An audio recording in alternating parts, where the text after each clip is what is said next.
Bonjour et bienvenue à tous sur cette vidéo. Donc aujourd'hui on se retrouve pour vous présenter une étude de cas dans le cadre de notre master RSE et DD. Donc on va vous présenter Solvay qui est une entreprise spécialisée dans les matériaux rares. On vous souhaite à tous un bon visionnage.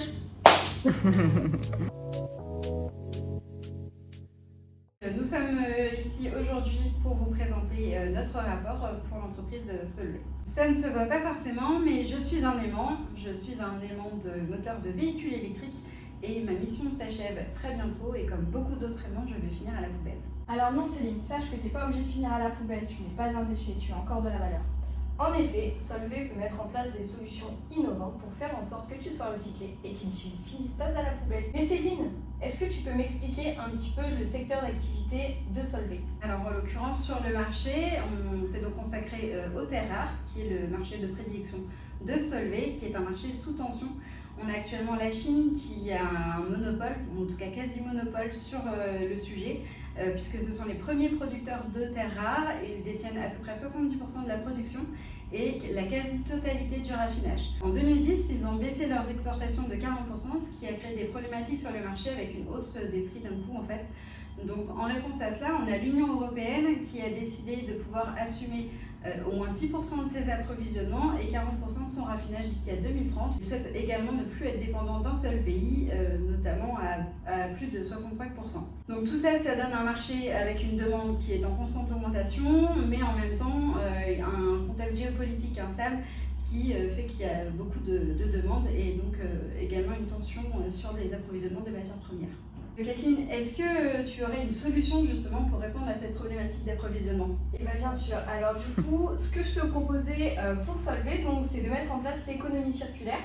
Donc l'économie circulaire, qu'est-ce que c'est? Donc elle se décompose en 7 piliers, comme vous pouvez le voir juste ici. Donc il y a le pilier approvisionnement durable, donc avec des filières d'approvisionnement responsables comme Fairmind. Donc Fairmind, qu'est-ce que c'est? C'est un label qui va certifier que les extractions soient raisonnées et raisonnables sur le marché. Ensuite, on va avoir l'éco-conception, donc l'éco-conception avec la conception de produits qui vont être moins consommateurs de ressources. On va avoir l'écologie industrielle et territoriale, donc là en dessous vous avez un petit lien qui permet de voir les projets qui sont en cours donc sur l'économie circulaire dans votre région ou dans la région que vous souhaitez. On va avoir le pôle économie de la fonctionnalité, le pôle consommation responsable, le pôle réemploi, réutilisation et réparation qui va parler surtout des filières d'approvisionnement en composants réutilisables et la filière recyclage avec la filière des recyclages des 3E par exemple.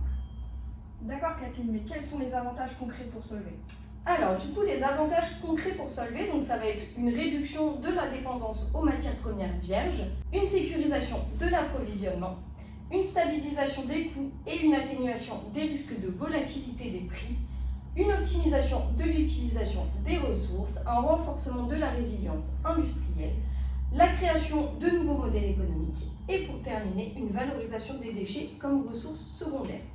Aurélie, dis-moi, est-ce que tu aurais d'autres avantages à proposer à Solvay? Alors oui, outre les résolutions de problèmes d'approvisionnement, ça va aussi permettre de répondre et d'avoir un avantage concurrentiel, donc notamment en se différenciant et en ayant une bonne attractivité commerciale. Donc ça passe par l'engagement environnemental qui va être valorisé, mais aussi en donnant l'accès à des nouveaux marchés et en développant son image de marque responsable. On va pouvoir ainsi renforcer les relations avec les parties prenantes et fidéliser les clients et pouvoir coopérer avec les fournisseurs et partenaires qui sont engagés. Ça va aussi permettre d'avoir une conformité réglementaire et donc de pouvoir avoir accès à des financements plus durables. Céline, est-ce que tu as des exemples concrets à nous partager? Bien sûr. Donc on a là par exemple des filières d'approvisionnement qui actuellement sont considérées comme étant des déchets. Donc on va avoir tout ce qui est justement des 3E, donc c'est les déchets électroniques qui sont par exemple dans les supermarchés que vous allez déposer. On va avoir notamment les aimants permanents usagés, donc on va retrouver dans plein de secteurs d'activité. On va avoir différents types de batteries notamment.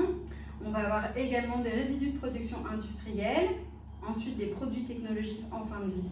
Et la dernière chose, ça va être le stock notamment des aimants permanents. Donc tout ça en fait actuellement, comme je le disais, c'est considéré comme des déchets, mais ça a encore de la valeur.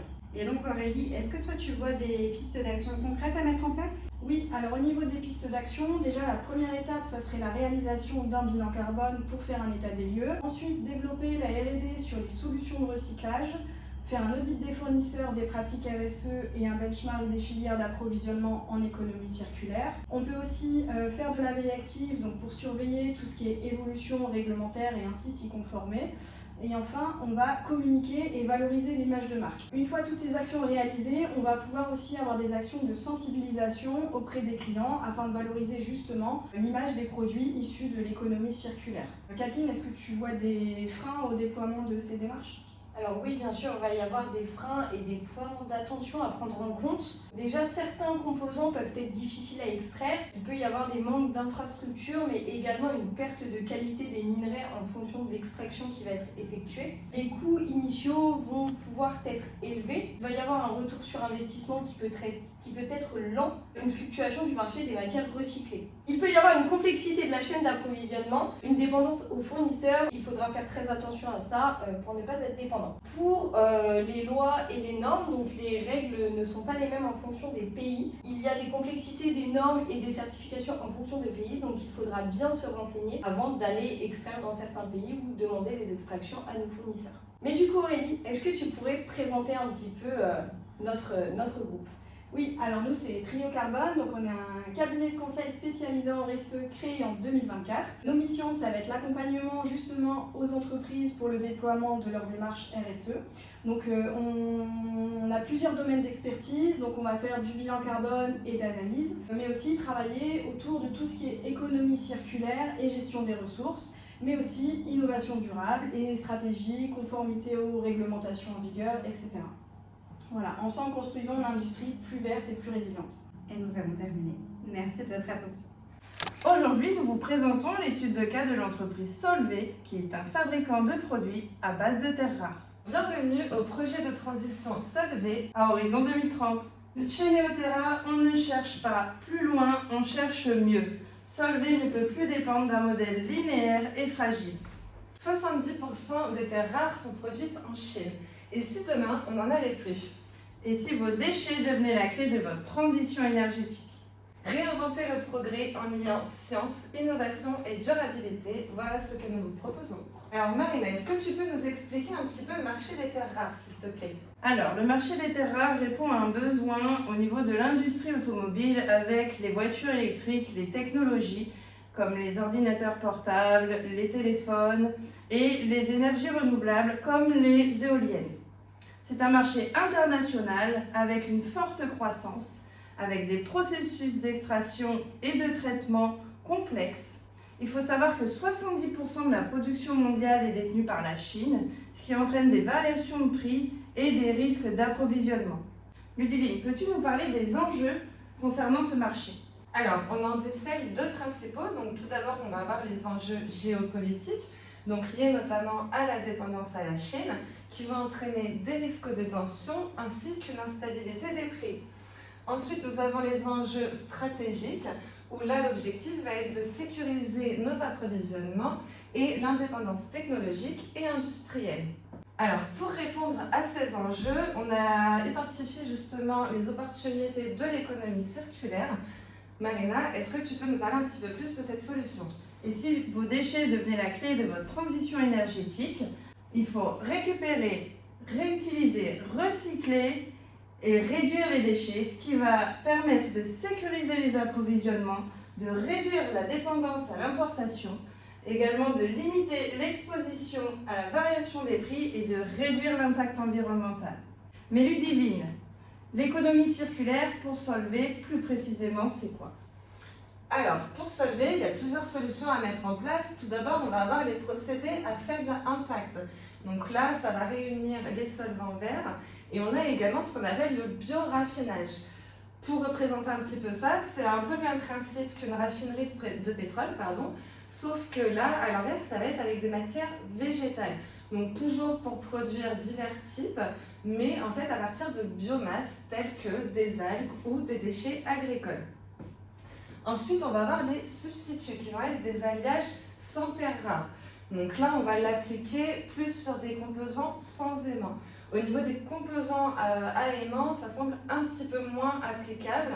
Après, c'est à étudier avec Solvay en fonction des produits et des besoins en termes de magnétisme, de la densité magnétique nécessaire. Donc, les 3 derniers points, ça va regrouper en fait toute la partie du recyclage. Donc on va commencer avec la collecte et le pré-traitement localisé des déchets électroniques. Donc aussi bien en amont en fait, en mettant en place des partenariats avec des entreprises déjà spécialisées dans le démantèlement ou la valorisation. Et ensuite, en aval, ça va être de récupérer les produits en fin de vie auprès des clients afin de les recycler et de les revaloriser. Au niveau des alternatives de recyclage, on va avoir les aimants usagés. Comme vous le savez, les aimants sont critiques, ils sont coûteux, polluants à l'extraction. Et là, on a un enjeu géostratégique puisque la Chine détient cette fois 90% de ce marché. La deuxième solution, donc là c'est tout nouveau, ça va être les déchets d'ampoule. Il y a une start-up en fait qui s'appelle Recover, qui est tenue par la chimiste Marie Perrin et qui vient de mettre en place en fait un bioprocédé afin d'extraire l'europium présent dans la poudre d'ampoule à basse consommation. Donc là c'est pour l'utiliser dans les écrans LED. Donc voilà, plein de procédés inspirants et innovants qui sont en train d'émerger de partout. Toujours dans le recyclage, on va avoir la co-construction de filières responsables. Donc là, on a déjà des acteurs, des entreprises qui mettent de plus en plus de filières pour justement regrouper en fait, et mutualiser un système de collecte collectif. Et enfin, le but va être d'arriver à 100% de terres rares recyclées localement. Alors Marina, est-ce que tu peux juste nous expliquer un petit peu la mise en place du réemploi, s'il te plaît? Pour mettre en place une filière de réemploi, il va falloir tout d'abord identifier les gisements, donc tout ce qui est déchets électroniques et électriques. Ensuite, il va falloir cartographier les acteurs locaux, analyser la demande des clients et mettre en place un système de logistique de collecte et de tri, soit en interne, soit en externe. Et enfin, pour valider toute cette démarche, on va mettre en place un système de qualité et de traçabilité et on va s'assurer de la conformité du cadre réglementaire. Et enfin, on va valoriser la démarche en communiquant tous ces aspects-là. Mais Ludivine, quelle proposition de valeur pour Solvay? Alors pour Solvay, ça va être une traçabilité à 100% des matières, une solution de recyclage local, une transparence environnementale et sociale, des procédés à faible impact, une réponse aux enjeux de souveraineté. Tout ça, ça va permettre bien sûr l'accès à de nouvelles subventions et enfin une image plus verte, durable et transparente pour Solvay. Alors Marina, pour finir, est-ce que tu peux nous expliquer un petit peu les limites qu'on pourrait rencontrer? Oui, bien sûr Ludivine. Donc on va avoir des difficultés techniques à recycler certains matériaux complexes ou à faible quantité. On va avoir une dépendance à la coopération avec les autres acteurs industriels et on va avoir un cadre réglementaire qui est encore évolutif sur le recyclage et la seconde vie, mais aussi une réglementation qui est déjà en cours sur certaines pratiques de réutilisation des terres rares.